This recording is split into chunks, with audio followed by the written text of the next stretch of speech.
तो क्या हाल।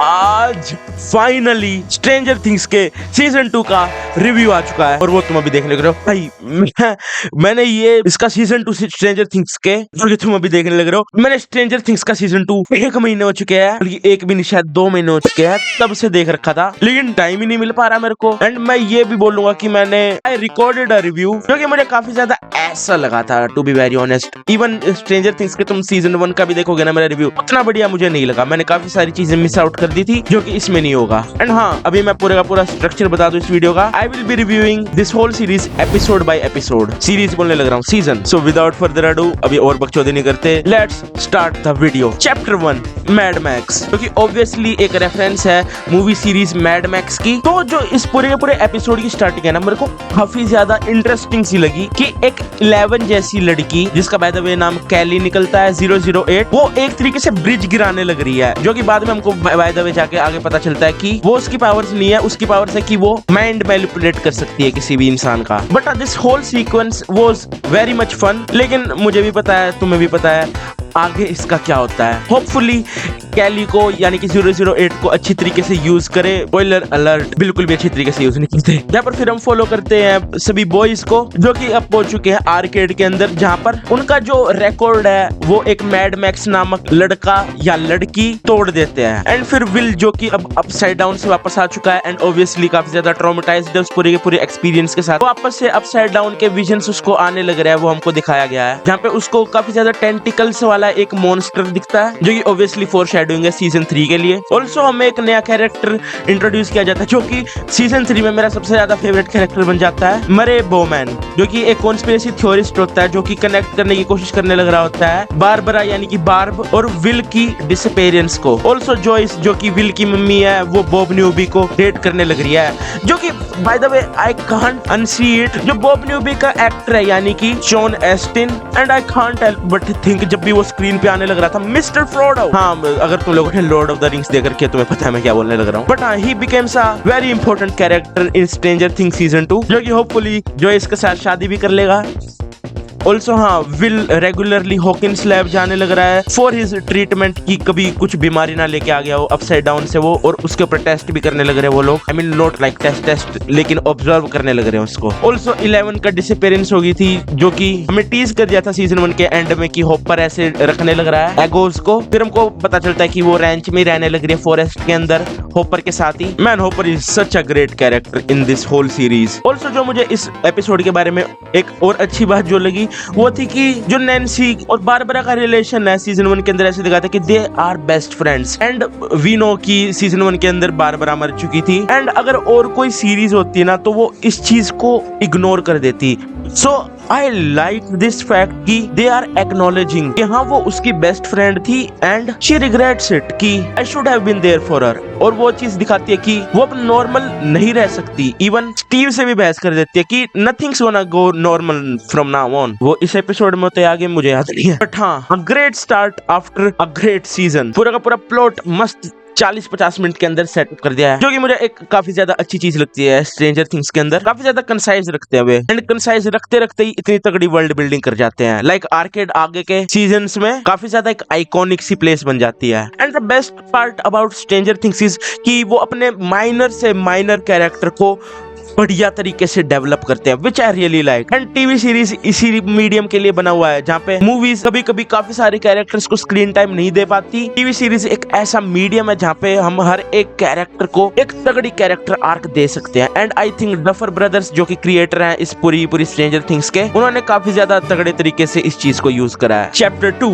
ट्रिक और treat, and from the title तुम लोग समझ गए होंगे कि इसमें क्या होने वाला है। ट्रिक और ट्रीट फ्रीक यानी कि हैलोवीन एपिसोड, जहाँ पे एपिसोड की स्टार्टिंग होती है जहाँ 11 परमिशन मांगने लग रही होती है कि वो ट्रिक और ट्रीटिंग के लिए रात को बाहर जा पाए। And obviously hopper being a smarter person बोलता है कि नहीं, गवर्नमेंट वाले लिटरली वापस से ले जाएंगे और अब की बार मैं भी नहीं छुड़ा पाऊंगा। फिर हमें एक फोरशैडोइंग होती है जो हमने पूरा का पूरा वो देखा था ना एपिसोड 1 के अंदर, और आई शुड से चैप्टर 1 के अंदर, जहाँ पर विल को विजन्स आने लग रहे थे टेंटिकल्स वाले एक मॉन्स्टर के। वो जो इसको ये बताता है विल, एंड सब लोग यही कहने लग रहे होते हैं, इवन हिज थेरेपिस्ट, की ये शायद PTSD के साइंस है।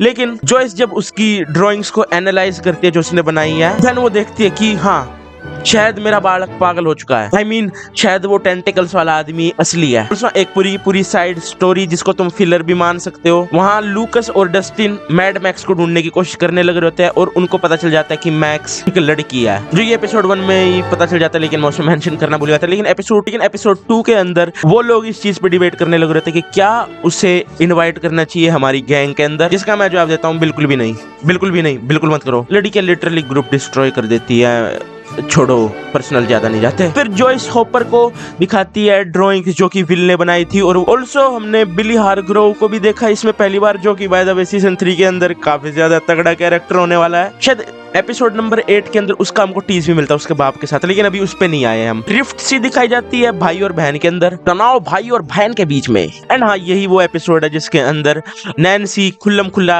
दारू के नशे में बोल देती है कि ये रिलेशनशिप एक बुलशिट है। जेन्युइनली मेरे को स्टीव के लिए बुरा लगा एट दिस पॉइंट, क्योंकि नैन्सी काइंड ऑफ अ बिच। भाई तू एक बात बता, एक बंदा यानी कि जोनाथन जिसने तेरी कॉम्प्रोमाइजिंग फोटोज खींची थी, तू उसको छोड़ के अपने बॉयफ्रेंड पर लैश आउट करने लग रही है, जो कि जेन्युइनली तेरी मेंटल हेल्थ के लिए कंसर्न्ड है। खैर छोड़ो, मैं क्या ही समझाने लग रहा हूँ। लड़की को आज तक भगवान नहीं समझ पाया, मैं क्या ही समझूंगा। फिर वही सारे के सारे बॉयज जाते हैं ट्रिक और ट्रीटिंग के लिए इन घोस्ट बस्टर कॉस्ट्यूम स्कूल के अंदर, जो कि बाद में पता चलता है कि ना मैन, अब वो ट्रेडिशन जा चुका है। लाइक ये वाली चीज मेरे साथ भी हुई है। मतलब कि जब मेरा बर्थडे था तब मैं घर के कपड़े पहन के चला गया था, जो कि काफी सारे लोगों को पता होगा एक सर्टेन क्लास तक रहता है, उसके बाद बंद हो जाता है। That was very embarrassing man. So yeah 100% relatable. और बाकी में हाँ, इस पॉइंट के बाद मैं ये वाली चीज बोलना चाहूंगा कि I am not being weird, ठीक है। ये जो जितने भी कास्ट मेंबर्स है ना, मेरी उम्र के ही है, बल्कि मेरे से 1 साल बड़े हैं। Not even kidding. लाइक मुझे पहली बात तो पता नहीं था कि मिली बॉबी ब्राउन 11 है,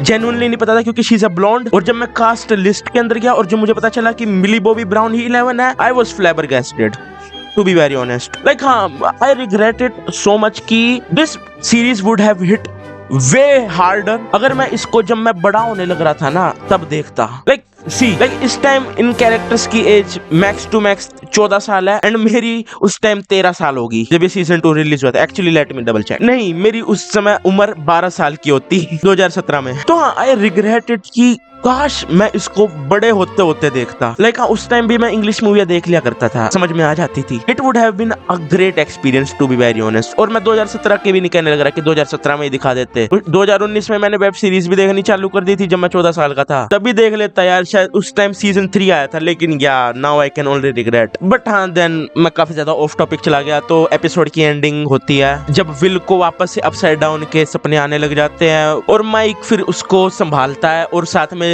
बॉब ने यानी कि जॉयस के बॉयफ्रेंड ने विल को कैमरा दिया था, क्योंकि वो कैमरा वाले वहाँ पे काम करता है रेडियो शैक में, एंड उसमें शायद कुछ रिकॉर्ड हुआ जो कि आगे वाले एपिसोड में काम में आएगा। ऑल्सो हाँ, 11 फाइट करती है हॉपर के साथ, क्योंकि उसने अपना प्रॉमिस नहीं रखा था और वो लेट आ गया था I guess. Also episode end होता है जब डस्टिन को कचरे में कुछ मिलता है, तो जीव जंतु है जिसके बारे में हम बात करते हैं अगले एपिसोड के अंदर, चैप्टर 3 द पॉलीवॉक। तो हाँ, डस्टिन उस घिनौने से क्रीचर को पाल लेता है, अपने फिश टैंक में रख लेता है शायद से, एंड उसका नाम रख लेता है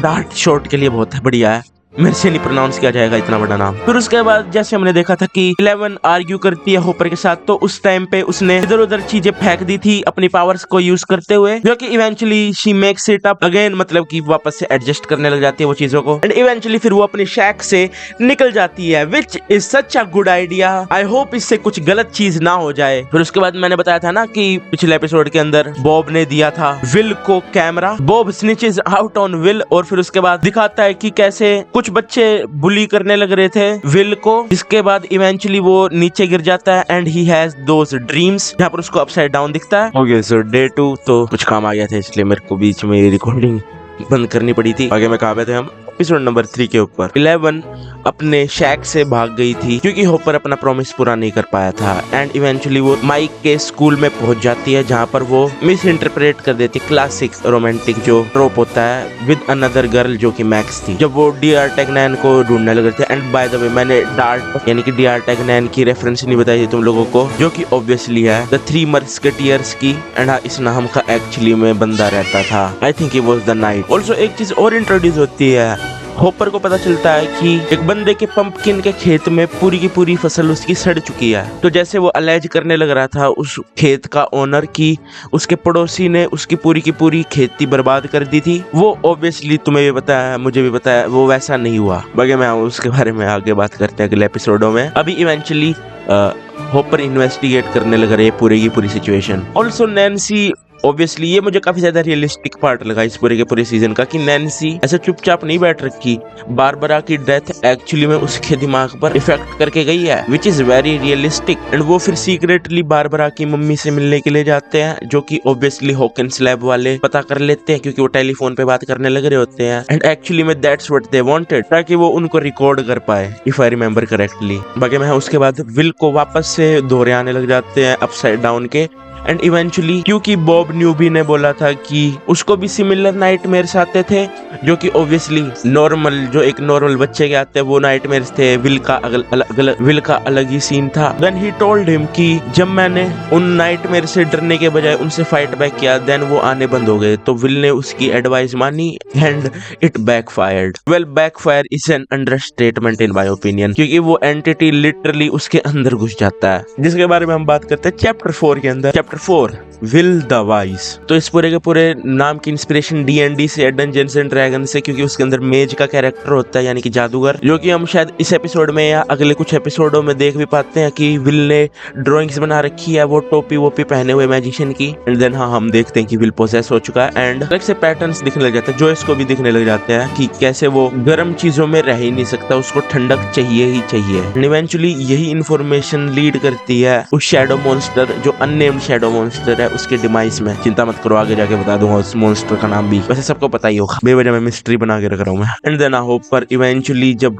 11 घर पर आ जाती है, then he scolds him and she is grounded, very mature way to handle the situation, क्योंकि तुम भी बच्चे रह रखे हो, तुम्हें पता है कि nobody likes to be told what to do. भाई मैं वो पिछला एपिसोड नहीं था, ये वाला एपिसोड था, सॉरी, जिसमें नैन्सी सारी की सारी चीजें रिकॉर्ड कर लेती है जब हॉकिंस लैब वाले उनको उठा के ले जाते हैं and they eventually try to expose them. क्योंकि इस सीजन के अंदर एक काफी ज्यादा तगड़ी आर्गुमेंट निकली थी, वो मुझे नहीं पता कि इस एपिसोड में हुआ था या अगले कुछ एपिसोडों में हुआ था, कि जब तुम काफी ज्यादा एक्स्ट्राऑर्डिनरी क्लेम करने लग रहे हो ना, तो तुम्हारे पास एक्स्ट्राऑर्डिनरी प्रूफ्स होने चाहिए। तो rather than telling the whole truth की अपसाइड डाउन है, ऐसे गवर्नमेंट उठा के लेके जाने लग रही है, क्योंकि ये वाली चीज तुम खुद देख सकते हो, कॉन्स्पिरेसी थ्योरिस्ट सबसे बड़े छूतिया एलिमेंट होते हैं पूरी सोसाइटी के। लिटरली कुछ भी अपने ओपिनियंस को इनेबल करने के लिए कुछ भी स्टफ बना लेते हैं। जहाँ पर मरे बोमैन, यहाँ वही कॉन्स्पिरेसी थ्योरिस्ट ही सजेस्ट करता है कि रादर देन पूरा का पूरा ट्रूथ बताना पब्लिक को, उसको और डाइजेस्टेबल वे में लोगों के सामने परोसना, which is a very good and realistic practice to do. आगे में फिर dart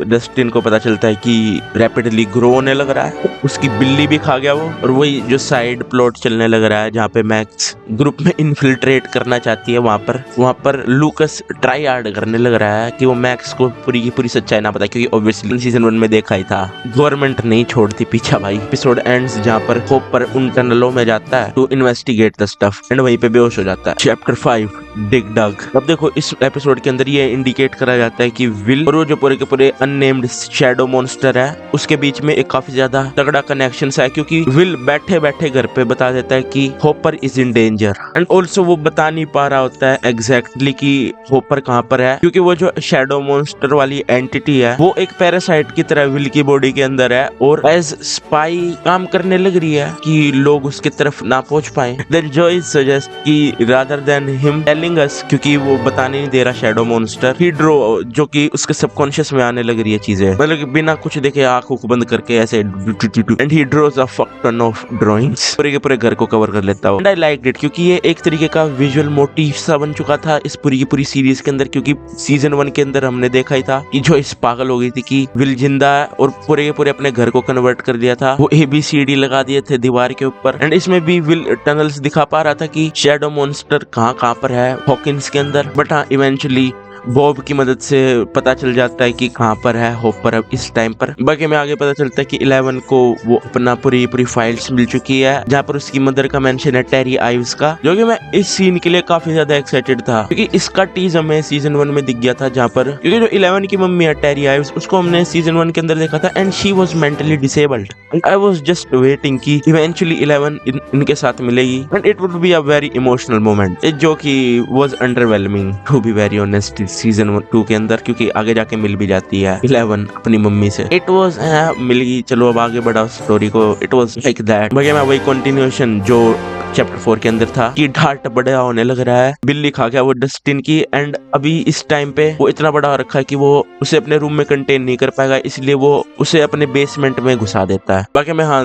the episode ends in a cliff hanger, जहाँ पर विल बेहोश हो जाता है एंड प्रोबेबली उसे सीजर भी आने लग रहा था एंड इवेंचुअली वो हॉकिंस लैब में पहुंच जाते हैं, जहाँ पर रिवील होता है कि वो शैडो मॉन्स्टर और कोई नहीं माइंड फ्लेयर है, जो कि स्पाई करने लग रहा होता है यूजिंग विल्स बॉडी। क्योंकि जब हॉकिन लैब वाले वो माइंड फ्लेयर की टनल्स के अंदर घुसते हैं और आग से जलाने लग जाते हैं उनकी वाइन्स को, तो वो पेन विल भी फील कर पा रहा होता है। फिर हाँ, वहां पर स्टीव आ जाता है, फिर इवेंचुअली डस्टिन और स्टीव बेसमेंट के अंदर जाते हैं, जहाँ पर उनको एक बड़ा छेद मिलता है इंडिकेटिंग कि डार्ट भाग चुका है घर से एंड वो पूरी जो साइड प्लॉट चलने लग रही थी लूकस और मैक्स के बीच में, उसका कंक्लूजन भी मिल जाता है जब लूकस प्रूव कर देता है कि हाँ, जो हम बोलने लग रहे वो सही है, अपसाइड डाउन एक्चुअली में एग्जिस्ट करता है। बाकी में हाँ, the episode ends in a cliff hanger, जहाँ पर हमें पता चलता है कि विल डायरेक्शन देने लग रहा है सारे के सारे सोल्जर्स को, जो कि इवेंचुअली पता चलता है कि was a trap set by Mind Flayer, ताकि जो डेमी डॉग्स हैं वो हॉकिंस लैब में आ पाए। हाँ, जहाँ पर ऑलमोस्ट सारे के सारे मेन कैरेक्टर्स हैं। तो हाँ, तुम लोग सोचने लग रहे होगे कि इतना ज्यादा तगड़ा क्लिफ हैंगर, भाई अगला एपिसोड तो तगड़ा ही होने वाला है। यहाँ पर पता नहीं नेटफ्लिक्स के मन में क्या आया या फिर इसके सीरीज के क्रिएटर्स के मन में क्या आया, इतना ज्यादा तगड़ा क्लिफ हैंगर देने के बाद they made a fucking filler episode which is the lowest rated episode of stranger things ever, chapter 7 the lost sister. तो हाँ, इस पूरे के पूरे एपिसोड के ऊपर मैं उतना ज्यादा टाइम वेस्ट नहीं करूंगा। तो हाँ, एपिसोड की स्टार्टिंग होती है जहाँ पर हम देखते हैं 11 अपनी माँ से मिलने के लिए जा रही होती है, जो कि ब्रेन डैमेज्ड होती है। फिर वो इवेंचुअली उनके मन के अंदर जाती है एंड वो पूरी की पूरी बैक स्टोरी दिखाते हैं, जो कि काफी ज्यादा सैड होती है कि कैसे जब वो अपनी बेटी को बचाने के लिए जाने लग रही होती है हॉकिंस लैब के अंदर, तब उसे इलेक्ट्रिक शॉक दे देते हैं जिससे उसका ब्रेन डैमेज हो जाता है। इवेंचुअली जो वो पैटर्न बोलने लग रही होती है वो भी सेंस बनाने लग जाते हैं, क्योंकि वो सारी चीजें थी जो उसने उस दिन देखी थी। एंड इवेंचुअली 11 को पता चल जाता है कि उसकी एक बहन भी है, kind of sister from another mother, क्योंकि 11 ही एक नहीं थी जिसके ऊपर एक्सपेरिमेंट्स हुए थे, और भी थे लोग। Then she travels to Chicago, जहाँ पर पता चलता है कि जो हमने एपिसोड 1 के अंदर देखी थी 008 यानी कि कैली प्रसाद, वो इल्यूजन्स क्रिएट कर सकती है। एंड हाँ, let's leave it at that. ये बहुत ज्यादा मेरे को अजीब सा एपिसोड लगा, इट वाज बैड। इतनी ज्यादा तगड़ी प्लॉट लाइन चलने लग रही है और उसके बीच में तुम लोगों ने एकदम से इतनी ज्यादा अनइंटरेस्टिंग सी स्टोरी उठा दी for no fucking reason. Then eventually वो रेबल्स होते हैं कि गवर्नमेंट सबसे ज्यादा बेकार है, उन्हें गवर्नमेंट से फाइट करना है। इवेंचुअली जब पुलिस आने वाली होती है, क्योंकि वो मिशन पे निकल जाती है, वो ईमो फेस से जाने लग रही होती है 11 अपने। देन शी डिसाइड्स कि she will leave Chicago and go to Hawkins ASAP।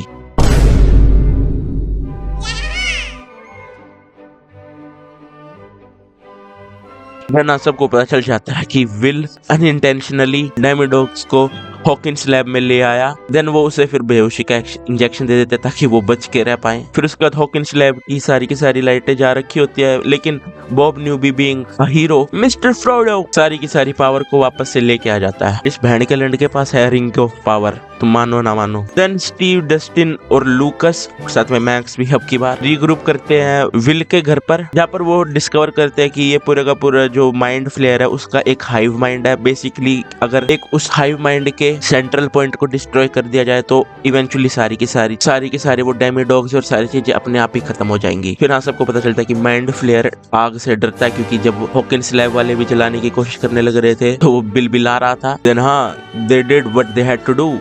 Will को बीच में लेटाया, हीटर को ऊपर करा and eventually Mind Flayer Will की बॉडी से चला जाता है। एंड देन ऑब्वियसली मैं चीज मेंशन करना भूल गया, तो ये सारी चीजें क्यों होने लग रही है? This was due to the gate opened by 11, यानी कि जो पूरी की पूरी विल बायर्स की वैनिशिंग थी वो भी इसी वजह से थी, क्योंकि 11 ने वो पूरा का पूरा गेट खोल दिया था जो कि अभी भी ओपन है। इसी वजह से माइंड फ्लेयर और सारे क्रीचर्स आने लग रहे थे अपसाइड डाउन से। Now that I have given you the context, chapter 9 the gate. Then 11 goes with Hopper to stop what she started, यानी कि गेट को बंद करने के लिए। And then Bob Newby gets killed. काफी ज्यादा अनएक्सपेक्टेड था, which was very sad in my opinion, क्योंकि मुझे लगने लग रहा था he will be a recurring character like Max. But हाँ, क्या कर सकते हैं, मिस्टर फ्रोडो। ओके सो मेरे गोप्रो की ओवर हीटिंग हो गई थी, इसलिए मेरे को वापस से रिकॉर्डिंग रोकनी पड़ी थी। दोस्तों, यूनिवर्स मेरे खिलाफ है कि मैं स्ट्रेंजर थिंग्स के सीजन 2 का रिव्यू करूं, और मैं भी गांडू आदमी हूँ, गोप्रो के ऊपर रिकॉर्ड करने लग रहा हूँ। बाकी मैं लेट्स कंटिन्यू। स्टीव, डस्टिन और लूकस और अब की बार मैक्स भी साथ में ट्राई करते हैं ताकि वो क्रिएट कर पाए डाइवर्जन फॉर हॉपर एंड 11, ताकि वो आराम से जा पाए और उनके पीछे डेमी डॉग्स उतने ना आए। बट फिर हमें पता चला कि बिल्ली का बाप एक भेड़ का लंडा है, and he forces him to go and find his step sister. यार ये कितना ज्यादा अजीब सा वर्ड नहीं हो गया। बट देन बिल्ली वहां पर पहुंचता है एंड स्टीव और बिल्ली के बीच में लड़ाई होती है, जिसमें ऑब्वियसली बिल्ली जीत जाता है। बट इवेंचुअली वो फिर भी एस्केप कर जाते हैं, जहाँ पर हॉपर और 11 अब जा चुके हैं हॉकिंस लैब के चेंबर से नीचे, जहाँ पर गेट दिखने लग रहा है, जो कि काफी ज्यादा एपिक सीन था, काफी ज्यादा visually stunning. Eventually the gate closes. 11 अपनी सारी की सारी पावर को यूज कर लेती है वहां पर, ताकि वो गेट को बंद कर पाए। विल फाइनली फ्री हो जाता है माइंड फ्लायर के इन्फ्लुएंस से, एंड सीजन की एंडिंग काफी ज्यादा हैप्पी नोट पर होती है, जहाँ पर हॉपर ऑफिशियली अडॉप्ट कर लेता है 11 को। एंड फिर उसके बाद उन बच्चों का प्रोम होता है, which is a very good scene and a very happy send off, जहाँ पर जो टिप दी थी डस्टिन को स्टीव ने उसके बालों के लिए, वो अजमाता है उसको। लेकिन फिर भी डस्टिन के साथ कोई नहीं नाचता, लूकस के साथ मैक्स, माइक के साथ 11। ही बिकेम लोनली लिटरली मी। लेकिन फिर उसके बाद नैन्सी इवेंचुअली उसके पास आ जाती है and she dances with him. A pity, hate me, debate me, but please don't pity me. That's the philosophy I live by. But eventually इस पूरे सीजन का एंड होता है माइंड फ्लेयर के टीज के साथ कि वो अभी भी जिंदा है, एंड टीज इज सीजन 3, जो कि मुझे उतना ज्यादा पसंद नहीं आया। सीजन 2 एक्चुअली में मेरे को काफी ज्यादा बढ़िया लगा, क्योंकि देयर वर जीरो एक्सपेक्टेशंस, बल्कि मेरे सारे के सारे दोस्तों ने कह दिया था कि it's one of the worst season in Stranger things. लेकिन मुझे काफी ज्यादा बढ़िया लगा ये वाला सीजन। जो कोर थीम्स है ना जो इस सीजन के अंदर थी, जो फ्रेंडशिप की, जो पूरी की पूरी जो फैंटास्टिकल एलिमेंट है जो इस पूरी की पूरी सीरीज का, एंड उसको ग्राउंडेड रखना, एंड कैरेक्टर्स को मेनली इंटरेस्टिंग रखना और नए कैरेक्टर्स को अच्छी तरीके से इंट्रोड्यूस करना, जैसे कि मरे बोमैन, वो पूरा का पूरा कॉन्स्पिरेसी थ्योरिस्ट, और साथ में बॉब न्यूबी, मुझे काफी ज्यादा पसंद आया इस सीजन के अंदर। हाँ, जो एपिसोड नंबर 6 या 7 है शायद से, जहाँ पर द लॉस्ट सिस्टर 11 की दिखाई थी और वो पूरा का पूरा ईमो फेस दिखाया था 11 का, वो मुझे भी पसंद नहीं आया था। It was a very bad episode, but ignoring that it's a really great watch. बाकी में हाँ, मैंने सीजन 3 ऑलरेडी देख रखा है, उसका शायद अगले हफ्ते तक आ जाएगा रिव्यू। सीजन 4 मैंने अभी तक चालू नहीं करा, क्योंकि मैं डेक्स्टर में काफी ज्यादा बिजी हो गया था, उसकी स्क्रिप्ट ही करने लग रहा था। वो 40 मिनट की video by the way Dexter के ऊपर ही है। मैन क्या तगड़ा था डेक्स्टर रिजरेक्शन। बट हाँ, if you liked my review make sure to like, share and subscribe. काफी ज्यादा मेहनत लगी इस वीडियो को बनाने के में, एंड तुम नीचे खुद जाके देख सकते हो मेरे सब्सक्राइबर्स कितने हैं और मैं कब से वीडियो बनाने लग रहा हूँ। तो हाँ, if you wanna support me make sure to subscribe, it's free. Literally बस एक बटन है, एक बटन, बस तुम्हारा कुछ नहीं जाएगा, मेरा भला हो जाएगा। बाकी मैं हाँ, लाइक शेयर सब्सक्राइब की भीख मांगने के बाद आई एम आउट।